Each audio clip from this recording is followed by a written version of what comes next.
Vadodara police દ્વારા 1.75 કરોડના વિદેશી દારૂ પર બુલડોઝર ફેરવાયું, ડ્રોનથી રખાઈ નજર। વડોદરા શહેરના ઝોન 1 થી 4ના વિવિધ પોલીસ સ્ટેશનમાં પકડાયેલ વિદેશી દારૂના જથ્થાનો આજે જાહેર નાશ કરવામાં આવ્યો હતો। આ સમગ્ર પ્રક્રિયા દરમિયાન પોલીસ તંત્ર અત્યંત સતર્ક જોવા મળ્યું હતું। અસામાજિક તત્વો અને દારૂના વેપલા સાથે સંકળાયેલા લોકો સામે અમારી ઝીરો ટોલરન્સની નીતિ છે। વર્ષ 2026 દરમિયાન પણ વડોદરા શહેર પોલીસ સતર્ક રહીને તમામ ગુનેગારો સામે કડક કાર્યવાહી ચાલુ રાખશે। શહેરની શાંતિ અને સલામતી જાળવવા માટે પોલીસ કટિબદ્ધ છે। આ દારૂના નાશ સમયે વડોદરા પોલીસ કમિશનર સહિત ઝોન 1 થી 4ના તમામ ઉચ્ચ પોલીસ અધિકારીઓ અને સ્થાનિક પોલીસ સ્ટેશનના પીઆઈ ઉપસ્થિત રહ્યા હતા। સમગ્ર પ્રક્રિયા પારદર્શક રહે તે માટે ડ્રોન કેમેરા દ્વારા નિરીક્ષણ કરવામાં આવ્યું હતું। કોઈ પણ અનિચ્છનીય બનાવ કે આગની ઘટનાને રોકવા માટે ફાયર વિભાગની ટીમને પણ ઘટના સ્થળે સ્ટેન્ડ બાય રાખવામાં આવી હતી। વર્ષ 2025માં વડોદરા પોલીસે રીઢા ગુનેગારો સામે કડક વલણ અપનાવ્યું છે। કુખ્યાત બુટલેગર અલ્પુ સિંધી અને તેની ગેંગ વિરુદ્ધ ગુસ્સી ટોક હેઠળ કાયદેસરની કાર્યવાહી કરી મુખ્ય સૂત્રધારની ધરપકડ કરવામાં આવી છે। આ ઉપરાંત અનેક બુટલેગરોને પાસા હેઠળ જેલ ભેગા કરાયા છે।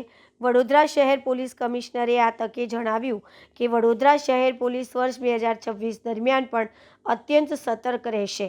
દારૂના વેપલા અને અસામાજિક પ્રવૃત્તિઓ સામે સંકળાયેલા તમામ આરોપીઓ સામે આવનાર સમયમાં વધુ કડક કાયદેસરની કાર્યવાહી કરવામાં આવશે।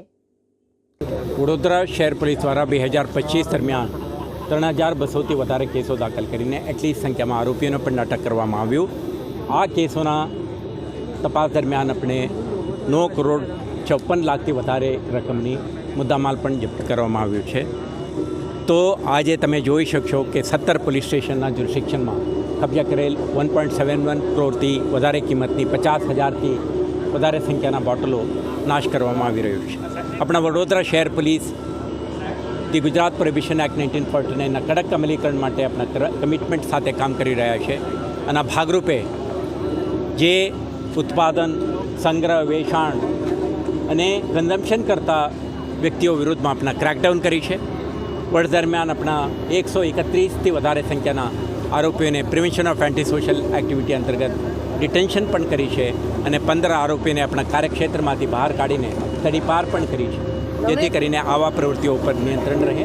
અને સાથે સાથે સેક્શન 93 પ્રોહિબિશન એક્ટ 1949 અંતર્ગત જે જામીન આપીને પછી જામીનના ભંગ કર્યા છે એવા લગભગ 89 આરોપીઓ વિરુદ્ધમાં કાર્યવાહી કરીને 5,50,000થી વધારે રકમ દંડ તરીકે વસૂલવામાં પણ આવી છે।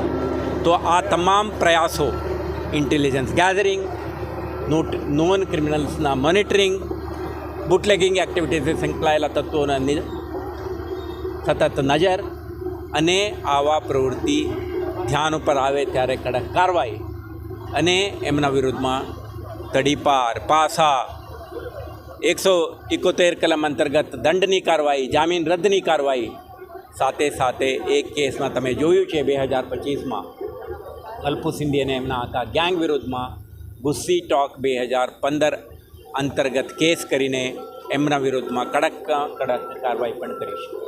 તો આ પ્રકારની એક કડક વલણ સાથે વર્ષ 2026 દરમિયાન વડોદરા શહેર પોલીસ સક્રિય રહેશે અને આવા તત્વો વિરુદ્ધમાં કડકમાં કડક કાર્યવાહી કરશે।